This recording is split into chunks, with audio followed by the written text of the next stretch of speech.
Hey, this is Tom Jacobs from tdjacobs.com and also healingsuicide.com. I'm an evolutionary astrologer, medium, channel, energy worker, do all kinds of healing work. And I like to do a lot of work on archetypes and help you understand myth versus archetype and then how to actually live in more conscious, intentional ways.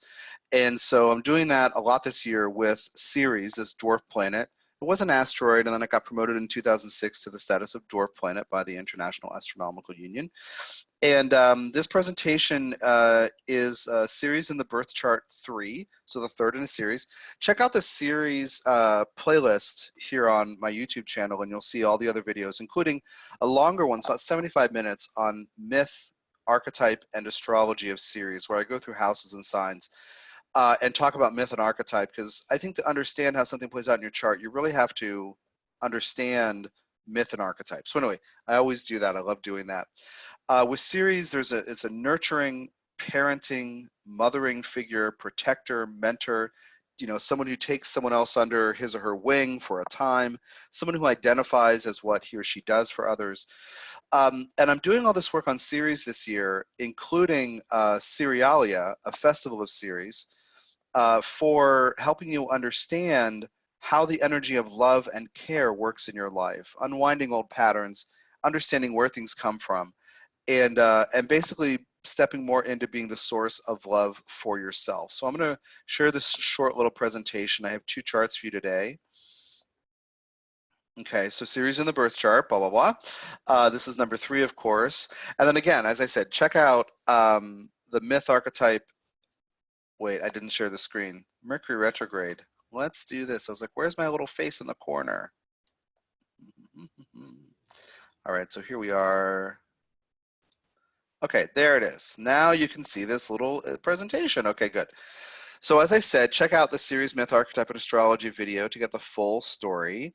And then check out Cerealia. Here is Ceres. This is a time-elapse photo, so the ice shows up as a little more blue than just to the, when you look at one photograph. But anyway, that's what Ceres looks like under this time delay, and that's ice. Ceres is about 25% water, which is more by percentage than even the Earth. So the whole thing about emotion and nurturing and water going on with Ceres. Anyway, from April 20th through 26th, 2019. Now, that actually is every day you'll receive a channeled message with questions for reflection, and you're going to read it from Ascended Master Jehudi, also known as Thoth, Saint Germain, Merlin, Hermes, and you're going to journal in your journal. You're going to write in a journal or type in your journal. And then at the end, we're going to have a couple of calls, and I'll facilitate questions and sharing notes on the process. But this whole self-love thing is an internal process. So that's from April 20th to 26th. If you sign up by April 1st, then you can opt an additional fee for a mini reading in MP3 up to 20 minutes. I say 15 to 20, it's probably gonna be 20 because I can't stop talking always, on Ceres in your own birth chart and how this plays out in your own life. Okay, so let's start with this first chart. This is just a random chart from the Soul's Journey Soundbite database for my client files. And so here we have Ceres over here at 10, Gemini in the 7th house. Any 7th house planet, a person may expect others to be this for him or her. A person may naturally default to a person may naturally default to not owning this energy in the self. So Ceres in the 7th people may not show up first as nurturers or people who are willing to mentor others. Other chart factors may matter quite a lot. May moderate or mitigate that story, but the basic idea with Ceres in the 7th is the person will see Ceres in other people. This person needs Ceres like others to activate Ceres within her. So then we have to look at the conjunction to Chiron, meaning this wounding from infancy is wrapped up with nurturing and receiving nurturing from others, and others being there for the person. Well, then Ceres is also conjunct Moon, so that adds another layer of nurturing to it. So this person may actually experience other people as nurturing, but maybe not giving to him or her. This person may, to her, this person may feel that others aren't going to be there. So this person may feel actually at times a lack of love, nurturing, protection, and care. Then of course the asteroid Lucifer is really close to you know, a little over a degree away from the Ceres. So this person would actually need to be self-interested regarding nurturing and care in order to be able to bring light. But again, all this is happening in the 7th house. The person may assume other people should do this for him or her. So this is just one look at this. So then we just kind of look around the chart. We have Uranus in the 1st house opposing that stellium. Not technically the Chiron, but definitely the other 3, the Ceres, Lucifer, Moon. And so people with Uranus in the 1st need to be independent. Well, and it's a Sagittarius rising and Uranus in Sagittarius, so this person might feel like I really need to be on my own, right, at times. But then where is everybody? This person might be a maverick and then wonder why her needs aren't getting met or why people can't see what she needs.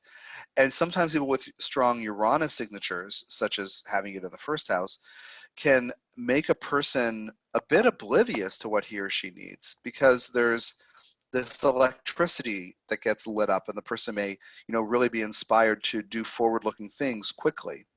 So anyway, so this is just one look at this. This Ceres is also square the midheaven axis. And so this person would need to balance giving to others with, you know, her internal life and external life. So work and home, work and family, right? Place in the world versus place at home, outward ambition versus inner needs for a foundation and security, a personal, psychological, emotional foundation and security and roots. And so maybe this person attracts others who need nurturing, then the person's Ceres is activated. And then the boundary problem comes up because this person might feel, you know, distracted away from ambition and achievement and being in the world in the way she wants to, or distracted by work, like it costs too much to be there for people all the time because they never stop needing things. Ceres, Chiron together, Moon thrown in there. And so this person might be distracted by what's going on at home or out in the world. And so boundaries are key with Ceres in the 7th, because again, the person may not own the energy directly, but will notice it in others and then be activated. The person needs to learn to say yes and no. And this is a really important story here because of the Chiron thing. May feel wounded. This person may feel wounded because her needs weren't met, or the mother was unavailable, literally, or family members who are nurturers might have been unavailable because of their own relationship issues or something like that. Okay, so let's move on to the second example I have here, and it's Ceres in the 1st house. And this time it looks like it's conjunct Chiron, but it's not. It's 12 degrees, but it is conjunct Neptune. So Ceres in the 1st house means a person may show up as a nurturing figure, the opposite of the 7th house. Where in the 7th house, you're seeing it in others, you're wondering if others are going to be that for you, then somehow others who are like that or need that activate it within you. When it's in the 1st house, the person just shows up wearing the costume of Ceres, the protector, the nurturer, the provider. I haven't used that word yet today in this analysis. And so Ceres in the 1st house may identify as the nurturer and be there for others, but it's retrograde, as is the Neptune that it's conjunct. So it's retrograde, so the person needs to figure out the right thing to do, the right way. When is it appropriate? What is care? What should protection look like? One of the things I'm thinking about with Ceres and that Jehudi is talking about, the Ascended Master is talking about in Seriealia, is the role of tough love. One of the things about Ceres is, you know, take someone under your wing when they need it, but damn it, let them fly away when you need to have your own space. Or like, you know, think about empty nest syndrome. That's a Ceres phenomenon, where the little birds leave the nest and the mama bird's like, a parent bird is like, well, now what do I do? So anyway, this is retrograde. The person needs to figure out the right way to do it. Well, it's also in Aquarius, which means the person may feel sometimes dissociated from this energy. The person might not be available to be a nurturing person, and it's conjunct Neptune. So this person may find himself, this is a boy, this person's born in 2006, so 12 years old at this point, but this person has the Ceres conjunct Neptune. So you can think of creative, mystical, musical, artistic endeavors, spirituality as providing a sense of nurturing. But again, that's retrograde too. So how to do this, what's the right thing? This person may actually feel somehow drawn into being a Ceres figure in ways that he doesn't choose. Like you can imagine him taking a kid who just moved into the school under his wing, and the parents are like, that's interesting. Why did you do that? Why that person? And the kid won't have an answer because it's about Neptune. There's just this sense of connection or need to merge or blend that can occur with this. Now this Ceres retrograde with Neptune retrograde, pretty tightly in there, degree apart, is also opposing Saturn Saturn and Venus in Leo in the 7th. And so being a nurturing figure may actually, draw criticism at times from others who mean well. They might be charming and creative people, who mean well, but who say, why are you doing that? What are you doing? And again, this chart holder would have to find the ultimate truth about why, he is motivated to open his heart or be a Ceres figure if he is. And if he's not, he has to figure out ultimately what is the truth behind why. Planets conjunct Neptune can seem overwhelmed sometimes. And this person even has Pluto in the 12th house. And so there's a potential for, and Southland in the 8th house, by the way. So there's a potential for feeling deeply into both interpersonal things in the 8th house and broad things in the 12th house. And so this person might not want to be open.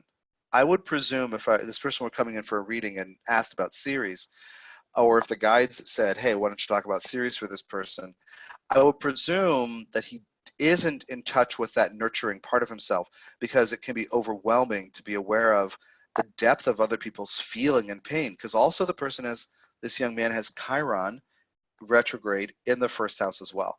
So that is about, perhaps not being assertive, not being confident in certain ways, wondering if he's supported or rejected or if he's worth love. So all these kind of things come together. But the Ceres in the 1st house, retrograde in Aquarius with Neptune, 3 levels of it saying, I might not be sure how to do this, but I need to figure out how to do it.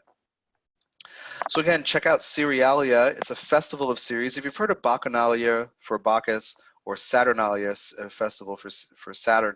And the way I'm doing it is this internal process to use channel material to unlock your heart and your history so you can make empowered choices now.